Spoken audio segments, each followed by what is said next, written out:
Imagine spending a fortune on something you believed you possessed but didn't. Farmers across America face that due to John Deere's rigorous repair rules. The kicker: this goes beyond tractors. Control, freedom, and rights are at stake. On the Joe Rogan Experience, President Donald Trump suggested some surprise changes. Stay tuned because this story affects more than farmers. John Deere conjures up images of large green tractors and hard-working farmers, but this legendary company is facing a lot of anger. And it's not because of the machines. The most bothersome issue is who fixes them. Farmers throughout America are resisting John Deere's rigorous repair regulations. Built-in software locks prevent farmers from fixing even minor issues on these tractors. They must summon a John Deere technician, which is time-consuming and expensive. Imagine paying hundreds of thousands of dollars for equipment you don't control. This is more than a nuisance. Farming is all about timing. Tractor or combine breakdowns during planting or harvest are not simply annoying. They're disastrous. Crops don't await repairs. A few days' delay can cause rotting crops, destroyed harvests, and large financial losses. Many farmers live hours from the nearest authorized service center, making delays a nightmare. What's worse, simple fixes are common. Farmers have fixed equipment for generations and know how. They need tools, software, and parts to fix it, but John Deere doesn't provide them. Like not being able to change your car's oil. Still more. John Deere often charges a lot for software access. Farmers have been charged thousands to unlock industrial gear. Some have had to sign restrictive agreements for basic repairs. It's like John Deere throwing them a bone with a thread attached. Why does this matter to non-farmers? Because tractors aren't everything. This is related to the Right to Repair campaign. Apple and car makers have been criticized for making DIY repairs practically impossible. Control and extracting more money from customers after they buy are key. In 2023, John Deere finally addressed their repair policy controversy after years of protest. They promised farmers easier repairs under an arrangement with the American Farm Bureau Federation. Does it sound good? Not so fast. Farmers and skeptics believe it's mostly rhetoric. The agreement isn't binding, therefore John Deere may not follow it. Farmers still face obstacles. They claim that John Deere is having them play by their rules, which are unfair even with this agreement. It seems more like a PR stunt to relieve pressure than a solution. The result? Farmers are angry, and so are others. This issue bothers consumers and policymakers. People are sick of corporations controlling them after spending their money. This is when things become interesting. While John Deere defends its repair policies, former President Donald Trump is joining the fray. He went down with Joe Rogan and proposed a radical notion that could change this conversation. Stay tuned as we discuss how tariffs, taxes, and tractors are clashing in this high-stakes battle. Many ignore the emotional and financial toll Right to Repair imposes on farms. This argument frequently centers on corporate policy and legal technicalities, but farmers who depend on these equipment suffer. These are actual individuals with families, livelihoods, and futures at stake. Joe Rogan humanized farming equipment on his podcast, something many don't do. He focused on the real problems farmers experience when required to comply with John Deere's repair standards, not just the technicality. Rogan's talk was eye-opening. Paint the picture. Imagine being a farmer miles from a John Deere service center. Your new high-tech tractor cost hundreds of thousands of dollars. Everything works until it breaks down during planting or harvesting. Every minute lost costs money, leaves crops vulnerable to poor weather, and risks destroying a harvest.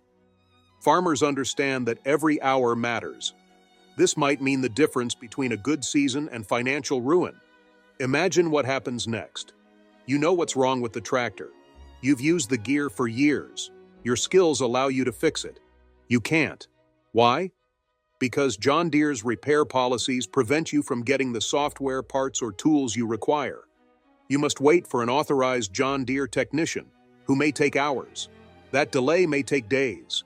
You don't have that time. On his podcast, Rogan stated this. Farmers are being informed they don't own their paid-for equipment. Even though they know what the problem is and can fix it themselves, they must wait for a corporate employee to fix their tractor. The human element comes into play there. Not just a machine breaking down, Lives, futures, and families are at stake. The emotional toll was described by Rogan in detail. Imagine the anguish of watching your crops die due to delayed maintenance. Imagine waiting for a technician who may or may not arrive when needed to solve a minor issue that could save your season. This is more than a little inconvenience. It causes anxiety and fear. Farmers are at the mercy of companies and long repair wait periods, which is catastrophic. Bad weather may put them in debt and cost them their farm. Of course, financial stress is only one factor.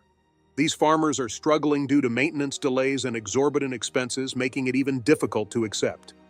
John Deere's repair rates are exorbitant compared to what farmers could perform themselves with the right equipment, software, and supplies. Many cannot afford these expenses. Even worse, these repair policies establish a hard-to-break dependency. Farmers must rely on John Deere, paying what they can for repairs that may not be done accurately or quickly. This is because the firm tightly controls repair tools and software.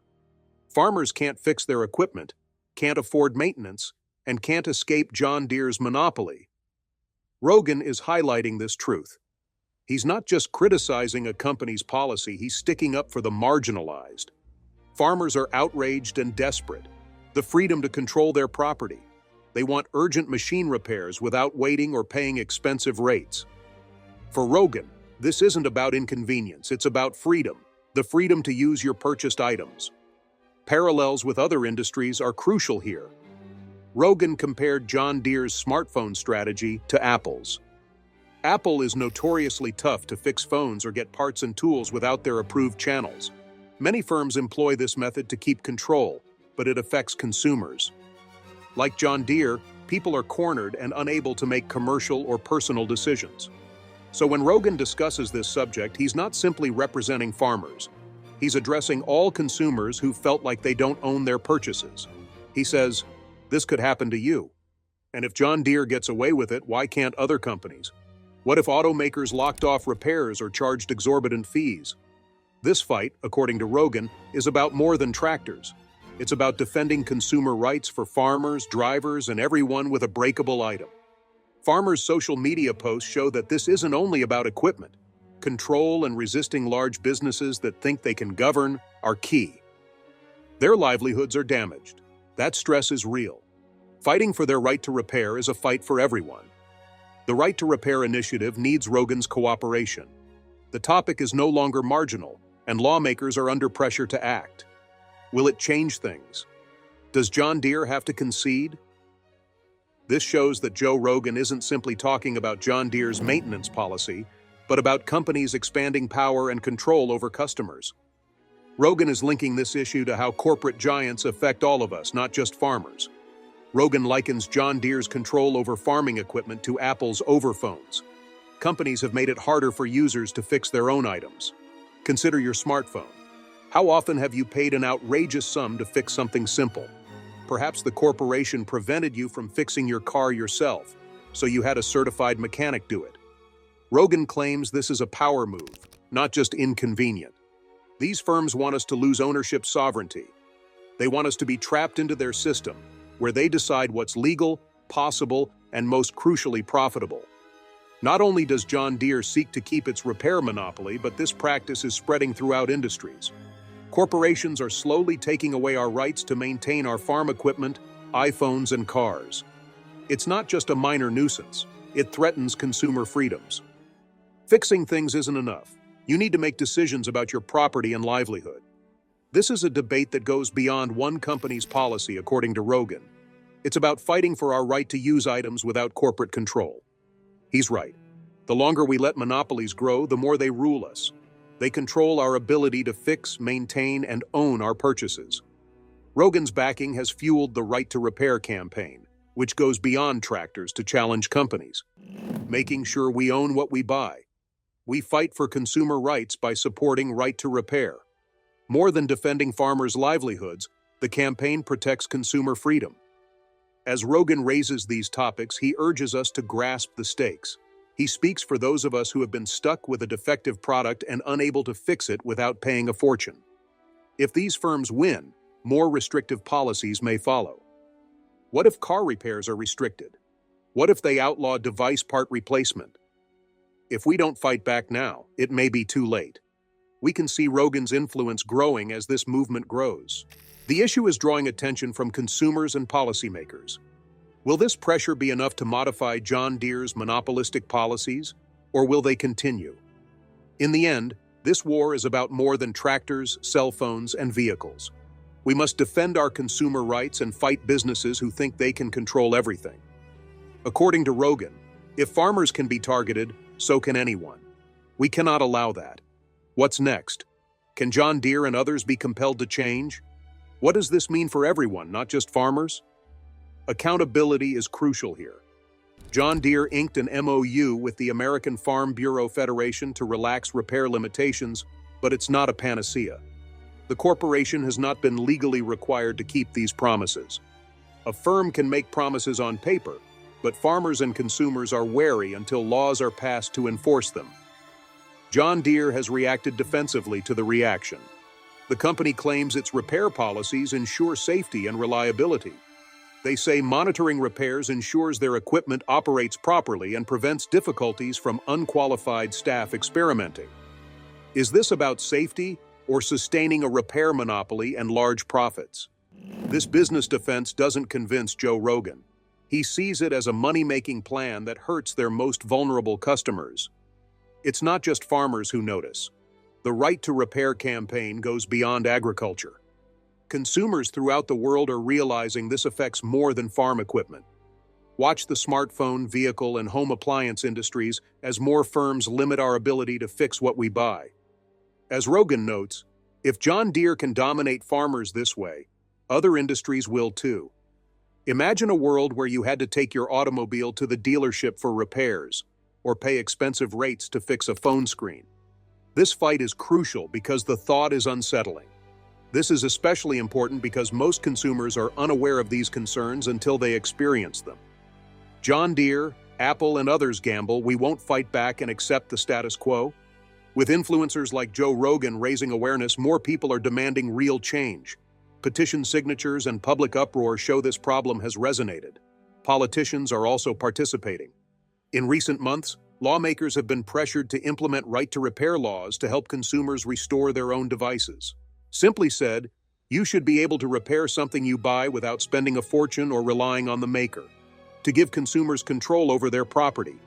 But the key question is, will any of this change anything? John Deere is a huge, politically powerful company. They've already resisted reform by slowing the implementation of policies that could affect their business line. But history indicates consumer activism works. Public outcry pushed Apple to adjust its repair policy in the past. This can happen with John Deere if enough individuals demand their right to repair. This is where we all fit.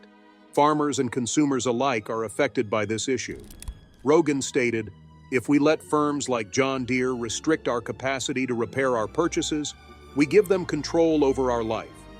It's about consumer freedom and rights, not simply tractors. The right to repair movement is growing, but the future remains uncertain. Rogan's influence will put pressure on John Deere. Will these firms change or maintain their monopolies at the expense of the individuals who make their business possible? Donald Trump once vowed to hit John Deere with a whopping 200% tariff on any products not made in the U.S. It looks like John Deere might be in a bit of hot water after making a pretty wild and controversial move that's got lots of folks up in arms. You see, John Deere is a brand that's long been associated with American farming and agriculture. But lately, the company seems to be on a downward spiral. The big issue? The choices John Deere has made to try and solve their problems have sparked some major red flags for the people who rely on their equipment. So, how exactly does this affect you, me, and the industry as a whole? And what exactly did John Deere do that has everyone so upset? One of the biggest factors that's got everyone fuming is John Deere's decision to move production to Mexico, an impactful change that sent shockwaves through the agricultural community. This move involves shifting the manufacturing of key equipment lines, specifically skid steers and compact truck loaders, from Dubuque, Iowa to Ramos Arizpe, Mexico. But this isn't the first time John Deere has pulled a move like this. Back in 2022, the company already transferred tractor cab production to Mexico due to a challenging labor market. They also plan to shift the production of mid-frame skid steer loaders and compact track loaders to a new facility in Mexico by 2026. With all these changes, many folks are left wondering what the future holds for American manufacturing and the jobs tied to it. So, let's break this down in more detail. But before we dive in, don't forget to subscribe and hit the bell icon so you don't miss any updates. The real reason behind John Deere's decision to move operations is a big gap in labor costs between the US and Mexico. In America, production managers earn over $56 an hour, while in Mexico, it's just $44.50 an hour. That's a huge difference, and it's one of the main reasons John Deere is shifting its production. It allows them to massively cut costs and possibly boost profits. But this move raises serious concerns for American workers. People are worried about job security and the impact on communities that rely on these well-paying jobs. Since September 2023, the fallout has been tough. John Deere has already laid off over 2,088 workers across Iowa and Illinois, with more than 2,100 of those layoffs happening as they prepare for this shift in 2024. And it's not just the workers affected. These job cuts are hitting local economies that depend on these jobs for stability. John Deere says the layoffs are due to lower demand for their products and tough economic conditions, including a 20% drop in sales. But many workers and critics believe the real reason is the company moving production overseas. Despite the layoffs, John Deere is still reporting record profits, which has left many feeling frustrated and abandoned. People who once saw John Deere as a backbone of their communities are now questioning the company's priorities.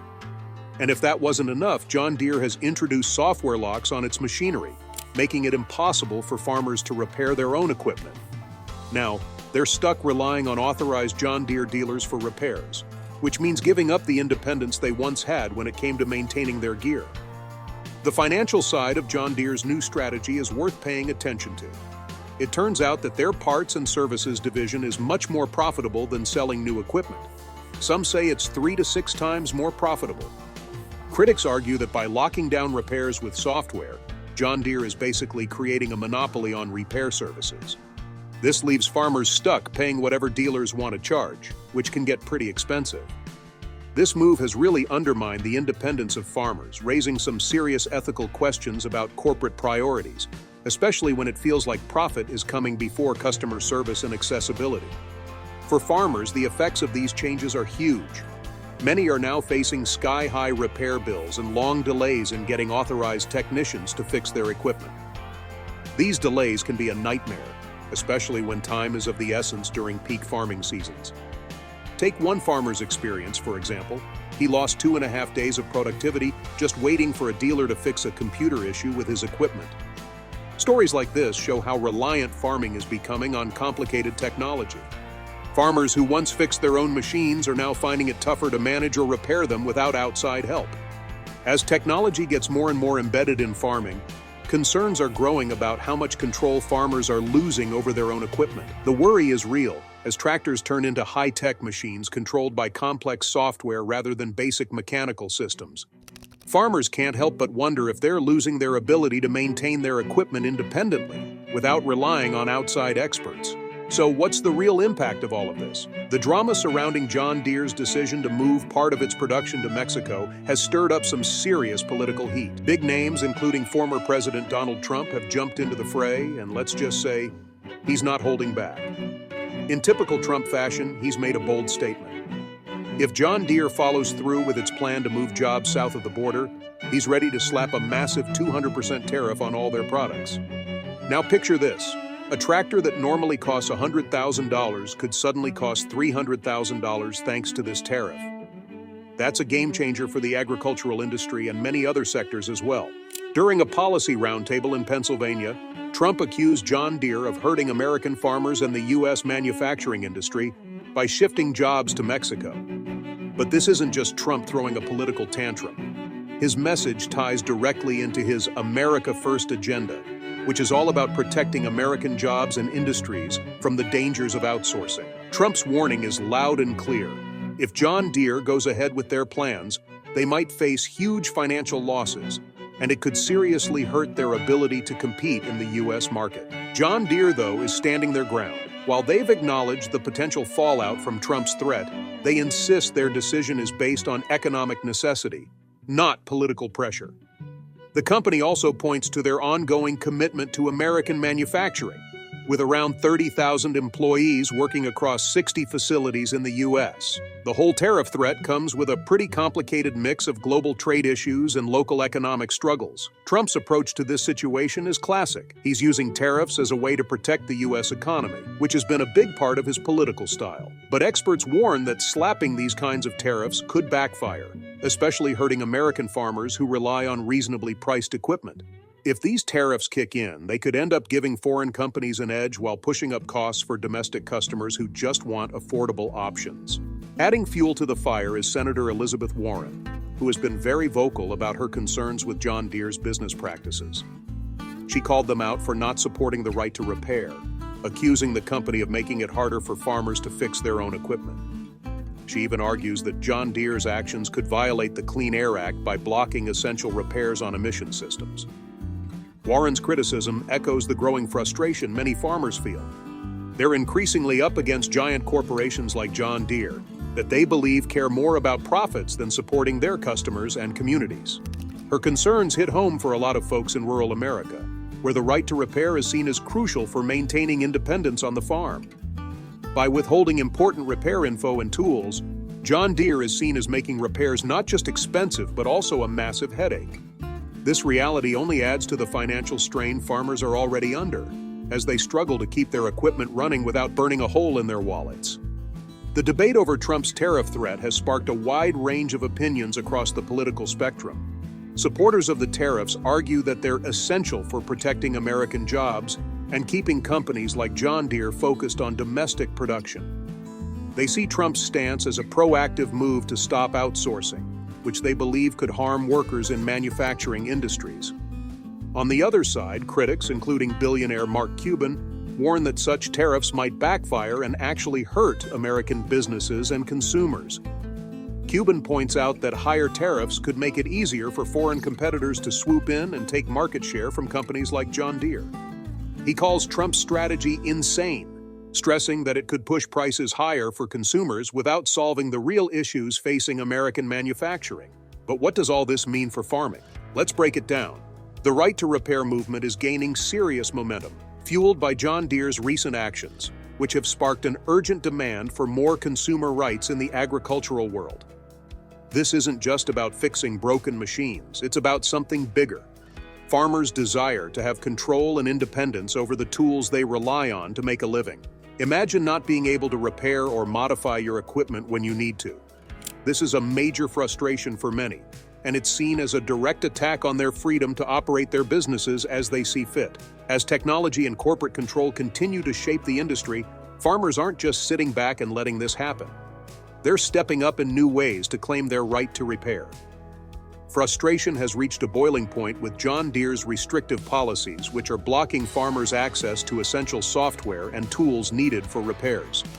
Some farmers are taking this fight to the courts, filing lawsuits and pushing for new laws to protect their rights. A few have even gone so far as to hack their tractors to bypass the digital locks put in place by manufacturers. This isn't just about fixing a machine, it's an act of defiance, a stand for independence and self-sufficiency in a fast-changing industry. Take the DEF CON security conference, for example, where a well-known hacker named Sick Codes showed off a jailbreak designed specifically for popular John Deere tractors. This hack gives farmers root access to their machines, allowing them to repair and modify their equipment on their own terms. It's a bold move that highlights just how far farmers are willing to go to reclaim control over their tractors, especially during critical times like planting and harvest when every minute counts. As farmers' frustrations grow, several states are starting to pass right-to-repair laws aimed at breaking down the barriers that companies like John Deere have put up. Colorado is leading the charge, having passed laws that specifically target agricultural equipment, requiring manufacturers to provide farmers with the tools and info they need to repair their gear. But these efforts aren't without opposition. Big manufacturers argue that such laws could jeopardize safety and mess with emission standards. Despite these challenges, the right-to-repair movement is gaining momentum. Advocacy groups are pushing hard for stronger laws that would force companies to loosen their grip on the repair process. If these efforts succeed, we could see a major shift in the relationship between manufacturers and consumers, not just in farming, but across many industries. Beyond the legislative halls, farmers are taking the fight to court. They're suing over what they claim are antitrust violations tied to John Deere's restrictive repair practices. A notable case, Forest River Farms versus Deere & Company, involves a North Dakota farm accusing John Deere of monopolizing the repair market. This lawsuit is part of a wider struggle against corporate practices that limit consumer choices and inflate repair costs. This growing frustration among farmers shows just how deep these issues go, not only affecting the farming community, but also rural areas as a whole. The outcomes of these legal battles could set important precedents for consumer rights, especially in a world where technology is becoming more complex and machines are increasingly high-tech. For farmers, the financial strain is real. With already razor-thin profit margins, rising equipment prices and sky-high repair costs are adding serious weight to an already heavy load. The U.S. Department of Agriculture estimates that farm income could drop by as much as 25% this year, mainly because of rising operational costs and limited access to affordable repair options. This financial strain is more than just a challenge for individual farmers. It's a real threat to the stability of entire rural economies. As costs go up, small farms are facing serious difficulties that could lead to further consolidation in the agricultural industry. Many small-scale farmers might be forced out of business, which would mean fewer farms to produce food and a less diverse food system. This trend of consolidation has major consequences. It's not just about food production. Community ties and local economies also suffer. In small towns where agriculture is a key part of life, the loss of farms means fewer jobs and fewer opportunities. On top of that, John Deere's restrictions are affecting more than just farmers. Independent repair shops, which are important employers in rural areas, are getting squeezed out because farmers are being forced to use authorized dealerships for repairs. This can lead to job losses in these small communities, where every job matters for the local economy. But is there a solution to all of this? Well, it's a complicated issue. Let's take a closer look at John Deere's situation. John Deere's current actions highlight a big divide between the company's massive profits and its decision to lay off thousands of workers. In 2023, John Deere announced record profits of $10.1 billion, a huge 42% jump from the year before. On the surface, it looks like the company is doing great, but this success is overshadowed by the recent layoffs. Over 1,500 workers across their Iowa and Illinois factories lost their jobs, leaving many people wondering how the company can prioritize profits over the livelihoods of its employees. The United Auto Workers, UAW, have been outspoken about these layoffs, accusing John Deere of corporate greed. Even as the company celebrates its financial success, its actions are raising serious ethical questions. It's hard to ignore the contrast between John Deere's impressive profits and the thousands of workers it's let go, especially when they're projecting $7 billion in profits for 2023. This whole situation raises some pretty tough questions. How can a company that's clearly making good money justify laying off workers? Critics argue that these layoffs aren't just a reaction to market changes. They show a corporate culture that cares more about making shareholders happy than taking care of its employees. The United Auto Workers, UAW, has called these job cuts an insult to working-class people, especially in Iowa and Illinois.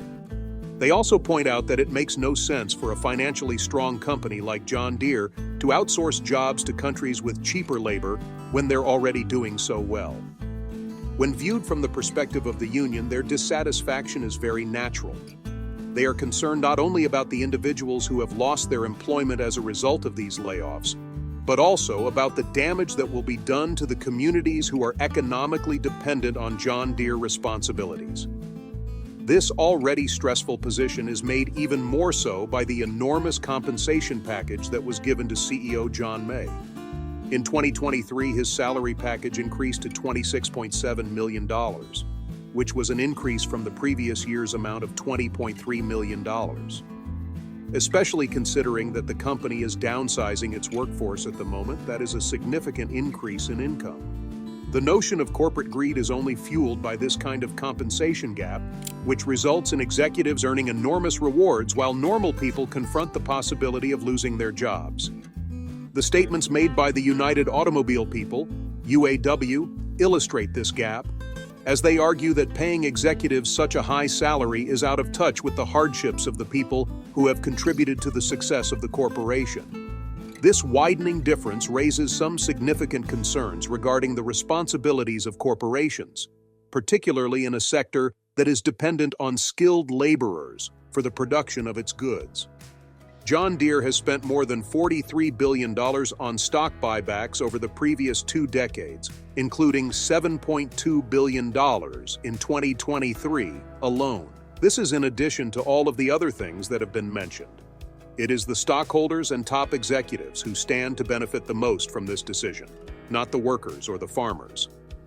Some people believe that this demonstrates a lack of foresight because it focuses on increasing stock prices rather than reinvesting in the workforce or making repairs a more reasonable option for farmers. John Deere runs the danger of reducing its long-term efficacy and alienating the very people who contribute to the company's success if it places a higher priority on stock buybacks than on enhancing the company's human resources or infrastructure. John Deere's continued challenges are a reflection of larger problems that are confronting both the American agricultural sector and the American business sector. They bring to light the conflict that exists between profit-driven motivations and the rights of workers, so posing significant questions regarding the future of farming in a world that is becoming increasingly dependent on its technological progress. The current situation with John Deere is not simply a problem for farmers. Rather, it should serve as a wake-up call for businesses all across the world. It is becoming increasingly common for businesses to restrict the options available to customers and lock down their products with software barriers. This trend poses a significant risk to our capacity to change or fix the things that we rely on. This is more than simply an annoyance. It is about the amount of influence that companies have over critical commodities and services.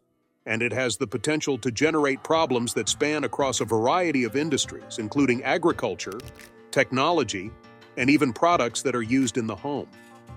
As a result of the rapid advancement of technology, an increasing number of businesses are choosing to rely on proprietary software and repair processes that are restrictive. Because there are so few options, they hinder competition and force customers to pay inflated costs. This is because they create obstacles that prevent repairs or improvements from being made. The event that occurred with John Deere is just one illustration of how this kind of behavior poses a threat to the rights and control of consumers. As a result of technological advancements, agriculture has become a high-tech business. While this presents a number of exciting opportunities, it also presents a number of obstacles. Tractors of today are not merely mechanical devices. Rather, they are intelligent machines that require specific software and skills in order to operate and repair. This change brings up some very crucial questions. Do farmers still have access to farming that is both economical and accessible to them, the people who have the most need for it? Farmers are expected to have a comprehensive understanding of complicated digital systems, as tractors grow increasingly dependent on software. This can be a challenge for farmers who have decades of expertise working with mechanical equipment. On top of that, learning how to manage these technologies can be expensive, which creates a financial strain that is disproportionately experienced by small family farms. It is possible that this will cause a breach between huge agricultural corporations and the smaller, more traditional farms that are frequently the pillars around which rural communities are built. John Deere and other companies in the industry have a mindset that is motivated by profits, which raises fundamental ethical problems about what it means to be a responsible firm. Although farmers are experiencing increased costs and financial strain, John Deere is concentrating on rewarding shareholders by purchasing back their stock and providing executive bonuses. Not only does this mismatch put the livelihoods of individual farmers in jeopardy, but it also has the potential to further destabilize the agricultural business as a whole. As a result of constantly rising operational costs and restrictive corporate regulations, the American dream is becoming an increasingly distant vision for many rural communities. This is because farmers are struggling to make ends meet. The manner in which we support agriculture in the United States and safeguard the rights of people who cultivate our food needs to be rethought. There is a key choice that needs to be made in the John Deere case. Do we accept a future in which corporations have unfettered authority over our lives? Or do we fight up for our right to repair and modify our products? The implications of this ruling extend far beyond the realm of agricultural machinery. It touches on vital discussions concerning the autonomy of consumers, fairness, and innovation in the market. A growing number of individuals are demanding that businesses be transparent and accountable, which is contributing to the growth of the right to repair movement. This movement is not only about empowering individuals. Rather, it is about creating an environment in which creativity may flourish without being hindered by the interests of those in corporate positions. When all is said and done, the decision that we make will ultimately determine how we engage with corporations and technology in the years to come. We either support a world in which accessibility and the power of consumers are prioritized, or we allow businesses to define the options that we have available to us. Despite the fact that the stakes are great, the possibility of a future that is more just and equal, in which we have control over the instruments that we employ, is even more significant.